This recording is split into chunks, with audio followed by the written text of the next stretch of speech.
At exactly 4:31 in the morning, as the first pale line of dawn touched the jagged peaks of the eastern ridge, the narrow mountain pass stood in complete silence.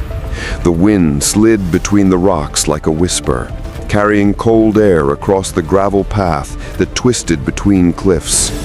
No movement, no engines, no voices. Nothing to hint that in less than 5 minutes, one of the most dramatic drone ambushes of the war would unfold here, in a place where the mountains gave no room for escape. Before we continue, if you're watching this documentary, please subscribe to the channel, like the video, and leave a comment about this mission. Your support helps us create more Frontline documentaries and breakdowns like this one. Now we return to the silence, a silence that held its breath. Ukrainian reconnaissance drones had been circling this region for nearly 48 hours, studying the mountain corridor where Russian armored vehicles routinely moved at night. The pass connected two strategic valleys and served as a supply artery for Russian forces operating near the front. The terrain was brutal, steep cliffs on both sides, no alternate routes, barely enough space for two vehicles to pass. A perfect kill zone, a perfect choke point, a perfect trap. At 4:32, a long-range Ukrainian drone detected engine heat signatures emerging from the western entrance of the pass. The operator zoomed in. Through thermal view, 3 armored vehicles appeared first, 2 BTRs and 1 Kamaz truck. Behind them, more trucks, more transports, more armored carriers. It was a full column, nearly a dozen vehicles deep, moving slowly through the dawn cold. They chose this hour believing drones would struggle with light transitions. They believed mountain radar reflections would shield them. They believed the cliffs would block electronic signals. They believed wrong. At 4:33, additional thermal signatures appeared. Soldiers sitting on top of the transports, rifles slung over shoulders, helmets reflecting faint morning light. Others walked along the side of the convoy, scanning the rocks for threats. But they were looking in the wrong direction. The danger wasn't behind the rocks. It was above them. 3 kilometers overhead, a Ukrainian drone swarm flew silently in tight formation. Dozens of FPV drones hung in the air like metallic insects, each one receiving targeting corrections from the surveillance unit. Their motors hummed quietly, blending with the wind. Operators checked battery levels, distances, and wind direction. Then, at 4:34, the command went out. Execute. The swarm scattered like sparks thrown into darkness. Down in the pass, the Russian drivers felt nothing at first. The engines growled, tires crushed gravel, exhaust fumes drifted upward. Soldiers on top of the armored vehicles stretched, exhausted from night movement. Some looked toward the rising sun. None looked up. The first FPV drone descended behind the third vehicle in the column, hugging the cliff wall, riding turbulent pockets of air as it navigated down. The operator guided it with surgical precision, avoiding jutting rocks by centimeters. The drone flew like a hawk diving into a canyon. At 4:34:51, it struck. A burst of dust exploded behind the BTR, engulfing the back of the vehicle. The driver slammed the brakes in panic. Soldiers jumped from the sides, shouting orders. The armored column shuddered as the vehicles behind also stopped abruptly, creating a chain reaction of confusion. The pass narrowed here. There was no room to turn around. At that exact moment, a second wave of drones dove from above. They came down the cliff face like falling stars, splitting into 2 groups, one attacking the front of the column, the other attacking the rear. The convoy was trapped between cliffs, unable to advance, unable to reverse, unable to scatter. The ambush had begun. At the front, an FPV drone swooped under the forward BTR's turret, kicking up dust that blinded the driver. Soldiers jumped from their seats, rolling into the gravel, searching the skies. One pointed upward, another shouted for everyone to cover. But drones do not give time to react. A third drone approached from high altitude, then spiraled downward, circling like a falcon locking on to prey. It targeted the KAMAZ truck loaded with crates. The operator angled the drone past the side mirror, skimming along the truck's length, and detonated at the rear. The crates shook violently. Soldiers scattered like shadows fleeing sunlight.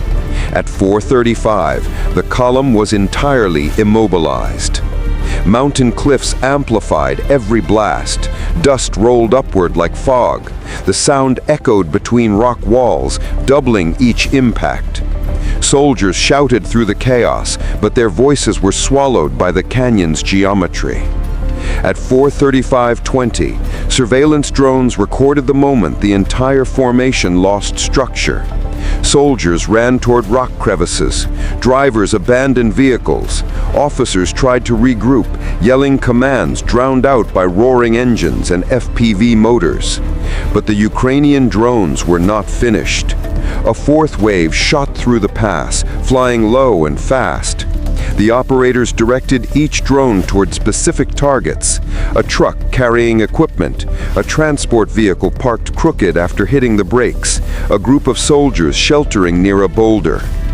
FPV drones darted between rock formations, their cameras shaking as they navigated gusts of air. One drone flew so close to the cliff that dust scraped its frame. The operator steadied it and surged forward, locking on to a vehicle stuck between rocks. At 4:36, the rear truck attempted to reverse. Its tires spun in gravel, struggling to gain traction. A drone saw the motion instantly. It dove like a falcon. A burst of dust swallowed the rear of the truck. Smoke drifted upward in thick ropes. The mountain pass was now sealed at both ends. Trapped. Pinned. Completely encircled from above.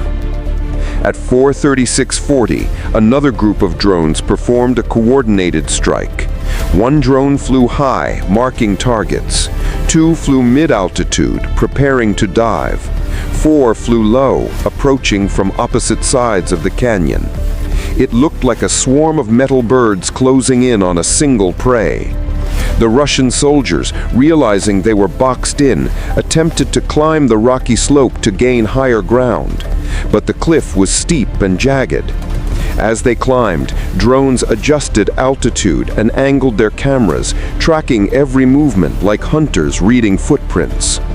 One drone followed a pair of soldiers hugging the cliff wall, filming as they climbed upward using both hands. The operator kept steady distance, watching them struggle, waiting. Then another drone came from behind, closing the trap. The air filled with dust and echoing blasts.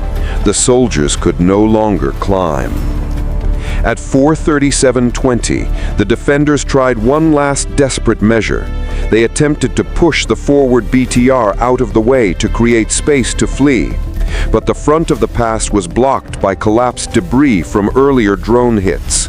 The armored vehicle slammed into the rocks, unable to move further. Surveillance drones watched from above, recording every angle, every movement of the trapped convoy, every plume of dust that rose through the pass. At 4:38, the Ukrainian operators initiated the final phase. Precision drones targeted what remained of the convoy's structure: the lead BTR, the mid-column KAMAZ, and the rear truck. One by one, dust clouds rose behind the impacts. The mountain echoed again and again, each sound rolling across the cliffs. The Russian column was no longer a column. It was a chain of broken metal, scattered equipment, and fleeing silhouettes. By 4:39, the drones shifted patterns again, focusing only on preventing regrouping. Every time a soldier appeared, a drone swooped low, scattering them. Dust rose like smoke across the canyon floor. Shadows darted under cliffs, trying to find shelter. But there was none. The mountain offered no escape. At 4:40, the entire ambush was effectively complete. Vehicles disabled, convoy immobilized, movement neutralized, pass fully sealed. But the drones did not leave immediately. They circled above the pass, capturing every detail for intelligence review. Soldiers hiding, equipment discarded, vehicles stuck in impossible positions, officers trying to coordinate under overwhelming chaos. At 4:41, only 7 minutes after the first strike, the mountain fell silent again. The drone swarm retreated, rising above the cliffs, merging into the morning.